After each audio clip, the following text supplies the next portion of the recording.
हार्दिक स्वागत है। जैसा कि आपको विदित है, हमने 14 मई को भारतीय निर्वाचन आयोग द्वारा जो विशेष गहन पुनरीक्षण की जो एक्सरसाइज है, जो कार्यक्रम है, जो कि 16 राज्यों और 3 केंद्र शासित प्रदेशों में, जिनमें चंडीगढ़ शामिल है, उसकी एक घोषणा की थी। और उसके बाद प्रेस कॉन्फ्रेंस करके हमने डिटेल में समय सारणी आपके साथ साझा भी की थी। तो अब उसी कड़ी में आज की प्रेस वार्ता में हम यही बताना चाहते हैं कि जो हमारा जो फील्ड लेवल जो एक्सरसाइज है, जो बीएलओ घर घर जाकर जो हमारे एन्यूमरेशन फॉर्म, जो गणना प्रपत्र लोगों को दिए जाएंगे, वो कार्यक्रम हमारा 15 जून यानी सोमवार से शुरू होकर 14 जुलाई, एक माह तक वो कार्यक्रम चलेगा, जिसमें हमारे booth level officer enumeration form लोगों को देंगे। जैसा कि आप सभी को विदित भी है कि जो स्पेशल इंटेंसिव रिविजन की जो एक्सरसाइज चंडीगढ़ में करवाई जा रही है, ये निर्वाचन आयोग के मैंडेट के तहत इसका पर्पस भी यही है, उद्देश्य भी मुख्य यही है कि किस तरह से हमारे जो इलेक्टोरल रोल हैं वो सटीक भी हों और त्रुटि रहित हों, बिना किसी गलती के हों। जो कोई पात्र मतदाता है उसका नाम इसमें शामिल किया जाए और अपात्र जो मतदाता है उसका नाम इस सूची से डिलीट किया जाए। तो इस पर्पस के तहत हमारे 614 बूथ लेवल ऑफिसर्स फील्ड में जाएंगे पूरे अगले एक महीने में। और प्रत्येक बीएलओ अगर घर लॉक्ड पाया गया या वहाँ पर लोग नहीं मिले, तो प्रत्येक बीएलओ 3 बार, एक महीने की इस अवधि में 3 बार हर इलेक्टर के घर जाएगा। 2 एन्यूमरेशन फॉर्म्स जो हैं, गणना प्रपत्र की कॉपी दी जाएगी, एक एज रसीद दी जाएगी इलेक्टर को, और साथ ही में इलेक्टर को साइन करके अपनी जानकारी उसमें पूर्ण रूप से भरकर हमारे बीएलओ को देनी है। तो लोगों से, वोटर से, इलेक्टर से, सभी से यही अपील है कि अपना एन्यूमरेशन फॉर्म बीएलओ को ज़रूर जमा कराएं, क्योंकि जो हमारा ड्राफ्ट इलेक्टोरल रोल है जो प्रकाशित किया जाएगा, उसमें केवल उन्हीं लोगों के नाम आएंगे, दर्ज किए जाएंगे जो अपना एन्यूमरेशन फॉर्म जमा कराएंगे। चंडीगढ़ में आपको बता दें, हमारे पास अभी गणना के हिसाब से 5,16,427 मतदाता हैं और 5,16,427 मतदाताओं के एन्यूमरेशन फॉर्म हमारे एईआरओज द्वारा प्रिंट करवाए जा चुके हैं। और साथ ही साथ एक हमने सुविधा ये भी है कि जो बूथ लेवल एजेंट्स हैं पार्टीज़ के, वो भी गणना फॉर्म्स को कलेक्ट कर सकते हैं। 50 के करीब गणना फॉर्म वो डिपॉजिट हमारे पास करा सकते हैं। अब मान लीजिए कोई मतदाता यहाँ पर नहीं है, कहीं बाहर है, चंडीगढ़ में नहीं है, तो वो लोग भी हमारे वोटर्स का जो पोर्टल है voters.eci.gov.in, उसके तहत अपना एन्यूमरेशन फॉर्म डाउनलोड करके उसकी प्रति जमा करवा सकते हैं। और साथ ही मान लीजिए कोई मतदाता नहीं है तो उसके घर वाले उनकी तरफ से वो फॉर्म उनका साइन करके जमा करवा सकते हैं। तो उसके अलावा हमारी book a call with BLO की सुविधा भी उपलब्ध है। और साथ ही अधिक जानकारी के लिए 1950 जो नंबर है उस पर जानकारी उपलब्ध है। जहाँ तक मैपिंग का सवाल है, अगर आपको अपनी मैपिंग पता है, जो पुरानी एसआईआर की एक्सरसाइज चंडीगढ़ में 2002 में हुई है, तो पुरानी मैपिंग के विषय में आप अपने एन्यूमरेशन फॉर्म में डिटेल्स भर सकते हैं। कुछ उसमें प्री प्रिंटेड भी आएगा जिनकी जानकारी हमारे को पहले से थी।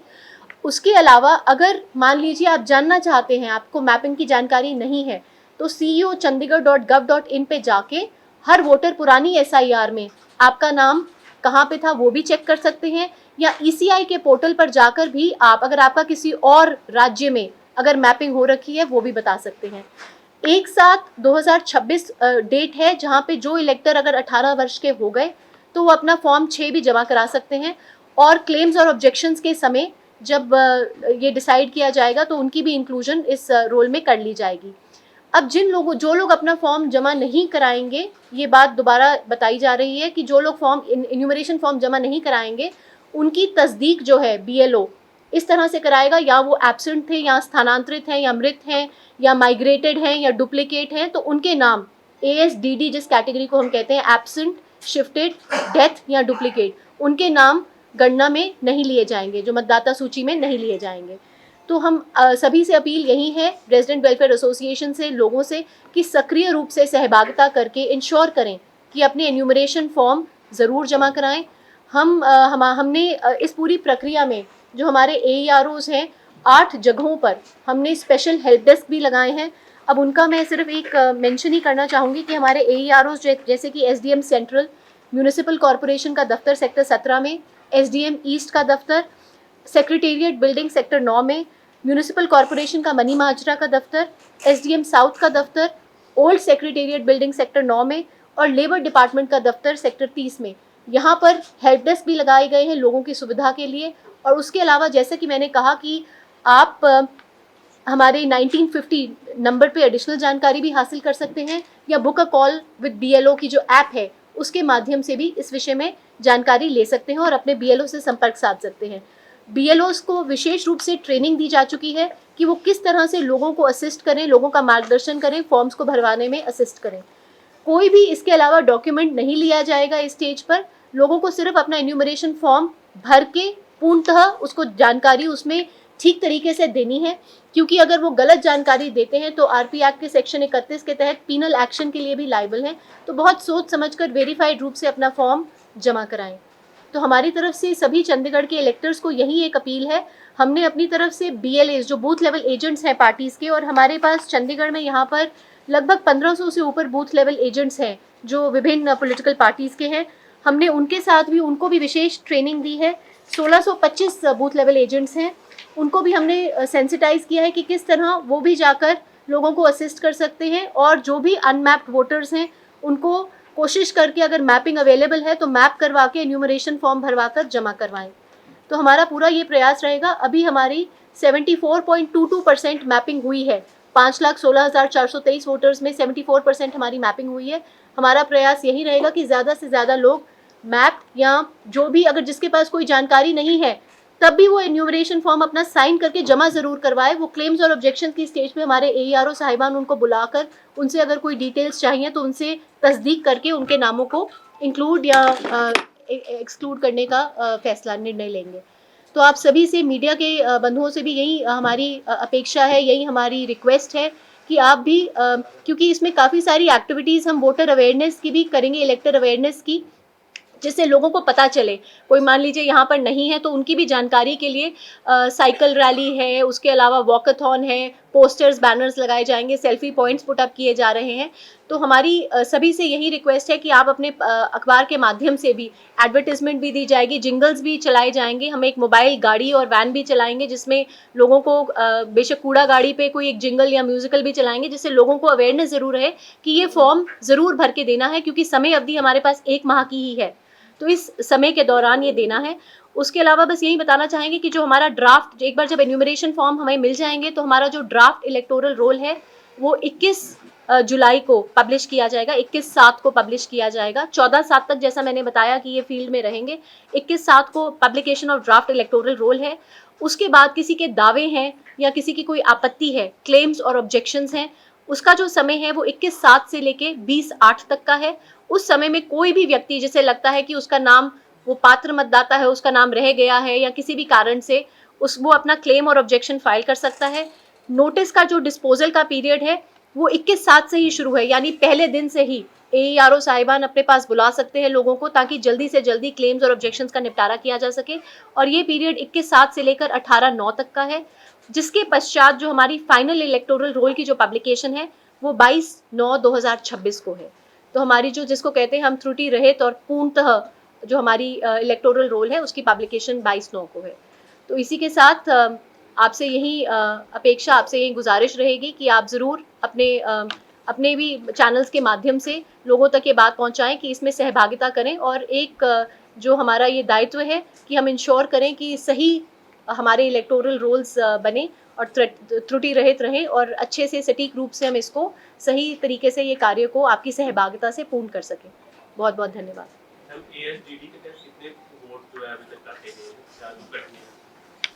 ASDD के तहत अभी कटने नहीं है। ASDD के तहत हमारे अभी तो अभी एक्सरसाइज शुरू हुई है, पर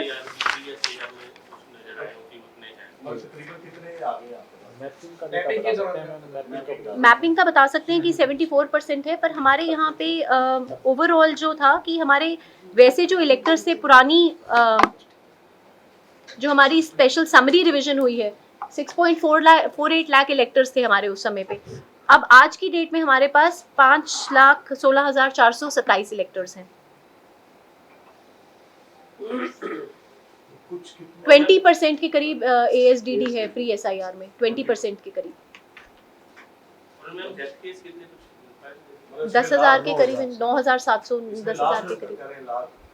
वो अनमैप्ड हैं अभी 1,04,000 के करीब, ये 5,16,000 की फिगर में 1 लाख के करीब जो है वो अनमैप्ड हैं, पर अभी पूरा मौका है। अनमैप्ड भी जो लोग हैं वो भी अपना मैपिंग कर सकते हैं। जैसा मैंने बताया कि वो ECI की वेबसाइट पे जाके, अगर आप किसी और स्टेट में मैप्ड हैं, आपके ग्रैंडफादर या आपके पिताजी माता पिता किसी और कहीं और पे मैप थे उस समय में, आपका यहाँ नहीं है, तब भी आप वो जानकारी हमें प्रोवाइड कर सकते हैं। BLO भी आपको असिस्ट करेंगे, अगर आप कुछ डिटेल्स दे देंगे, आप खुद नहीं ढूंढ सकते।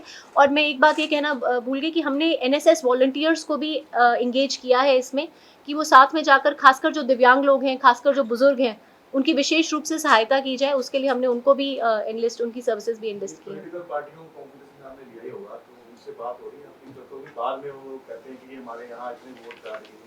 नहीं, जैसा मैंने बताया 1600 तो हमारे BLAs हैं, लगातार DO साहब के लेवल पे, ERO साहब के लेवल पे उनसे, और हमने भी पिछली बार उनसे मीटिंग कर ली थी, उनको बिल्कुल स्पष्ट तरीके से जो भी गाइडलाइंस है सब कुछ बता दिया गया है। अनमैप्ड की लिस्ट भी उनके साथ शेयर की जा चुकी है बूथ वाइज, कि उनको भी पता हो कि ये लोग अनमैप्ड हैं अपने लेवल पे भी। और जैसा मैंने बताया कि गाइडलाइंस के अनुसार 50 एन्यूमरेशन फॉर्म एक BLA दिन में जमा करा सकता है, तो 50 फॉर्म्स तो वो भी हमारे पास लाके, वो भी अगर उनको लगे कि एन्यूमरेशन फॉर्म वो इकट्ठा करके ला सकते हैं तो उनको भी ये सहूलियत उपलब्ध है। तो हम फॉर्म के साथ कोई डॉक्यूमेंट भी देना होता है, आधार कार्ड? नहीं, डॉक्यूमेंट कोई नहीं देना, उन्होंने कोई डॉक्यूमेंट नहीं देना है, सिर्फ अपना फॉर्म भर के देना है। पॉलिटिकल पार्टीज ने क्या आपत्तियां क्या जताई स्पेसिफिक? अभी तो ये 16 स्टेट्स में तो ऑलरेडी, 19 स्टेट्स में ऑलरेडी हो चुका है, तो इस स्टेज पे तो मुझे लगता है कि सभी को इसके बारे में अच्छी तरह जानकारी हो गई है, और इस तरह की कोई आशंका, कोई इस तरह की मुझे नहीं लगता कि सबको काफी कंफ्यूजन नहीं है। तो ये हो सकता है कि कहीं डेटा उनको चाहिए, कोई सपोर्ट चाहिए, वो विल बी विद दैट। एक इसमें मैम जो आपने अनमैप्ड वाला पूछा, इनफैक्ट कई बार ना कंफ्यूजन रहती है कि जो 25% लगभग बच गए अनमैप्ड, इनका क्या फेट होगा। सो बेसिकली ये तो वो लोग हैं जो 2002 में जो SIR हुई थी पिछली वाली, उससे अपना कनेक्ट ट्रेस नहीं कर पाए। बट इसका मतलब ये नहीं कि अगर मान लो आगे आने वाले टाइम में भी वो नहीं कर पाते हैं ट्रेस, या मान लो 2002 में ना उनका खुद का वोट कहीं था, ना उनके पेरेंट्स का वोट था, ना उनके ग्रैंड पेरेंट्स का वोट था, हालांकि इसके चांसेस बहुत कम है, लेकिन फिर भी अगर कोई लोग ऐसे बचते हैं तो जब उनको नोटिस इशू किया जाएगा तो उसमें उनको अपने कुछ डॉक्यूमेंट्स देने हैं। वो डॉक्यूमेंट सिंपली ये देने हैं, अगर उनका जन्म 1987 से पहले हुआ है तो सिर्फ उनको खुद के डेट ऑफ बर्थ का प्रूफ देना है। वो 10वीं के सर्टिफिकेट दे सकते हैं, रेजिडेंस सर्टिफिकेट, पासपोर्ट, कोई भी ऐसा कागज दे सकते हैं। अगर 87 से लेके 2004 तक उनका बर्थ हुआ है तो उनमें पेरेंट, उनका खुद का डेट ऑफ बर्थ और पेरेंट्स में से किसी एक का प्रूफ देना है। और अगर 2004 के बाद का उनका बर्थ है तो खुद का डेट ऑफ बर्थ प्लस दोनों पेरेंट्स का प्रूफ देना है। तो अगर वो 2002 में पहले नहीं भी थे, उनकी मैपिंग नहीं भी हो पाती है, तो भी अगर ये डॉक्यूमेंट दे देंगे तो हम उनको फाइनल रोल में इंक्लूड कर लेंगे। तो पॉइंट ये है कि अगर कोई 2002 में पहले वोटर था, या उनकी रिलेटिव मतलब पेरेंट्स या ग्रैंड पेरेंट्स वोटर थे, उनका तो क्लियरली मैपिंग ही हो जाएगी। लेकिन ना खुद वोटर थे, ना पेरेंट्स वोटर थे, ना ग्रैंड पेरेंट्स कहीं वोटर थे, पूरे इंडिया में कहीं पे भी, ऐसे केसेस में अगर वो अपना डॉक्यूमेंट दे देते हैं तो हम उनको इंक्लूड कर लेंगे। तो इस प्रक्रिया से सिर्फ वो लोग हटेंगे जो एलिजिबल नहीं है। एलिजिबल कौन नहीं है? जो इंडिया के सिटीजन नहीं है। तो अगर वो ये प्रूव नहीं कर पाते, ना उनका पहले कभी वोट रहा, ना उनके परिवार का पहले कभी वोट रहा, ना उनके पास कोई डॉक्यूमेंट है, तो नेचुरली फिर वो प्रूव नहीं कर पाए कि वो इंडिया के सिटीजन से, इसलिए उनको सिर्फ उन लोगों को हटाया जाएगा। और चंडीगढ़ में हमें इसकी आशंका नहीं है कि बहुत बड़ी संख्या में ऐसे कोई लोग हैं। मैपिंग की गई है जो सेक्टर्स तो ठीक है, लेकिन जो कॉलोनीज वगैरह वहाँ में ज़्यादा केसेस ऐसे आए हैं कि सभी सेक्टर्स में ऐसे। अभी इनफैक्ट वही, जैसा कि DC साहब ने भी बताया कि मैपिंग तो वो एक्सरसाइज है जहाँ लोगों ने खुद जानकारी दे दी तो वो मैप हो गए। अगर नहीं भी दी मैपिंग में एक्सरसाइज, तो अभी फील्ड टू फील्ड विजिट है, अभी सबके पास एक अपॉर्चुनिटी है, वो ले लेगा। BLO जाएगा तो वो करेगा मैपिंग। कई लोग ऐसे भी हैं जैसे मान लो कोई आर्मी में था पहले, या कोई बाद में सेटल हुए था, यहाँ के बाद में सेटल हुआ, अब वो मैपिंग नहीं कर पाया क्योंकि उसको उस समय पता नहीं उसका वोट कहाँ था भी या नहीं था। तो अब वो जब वो डॉक्यूमेंट दे देंगे तो उनका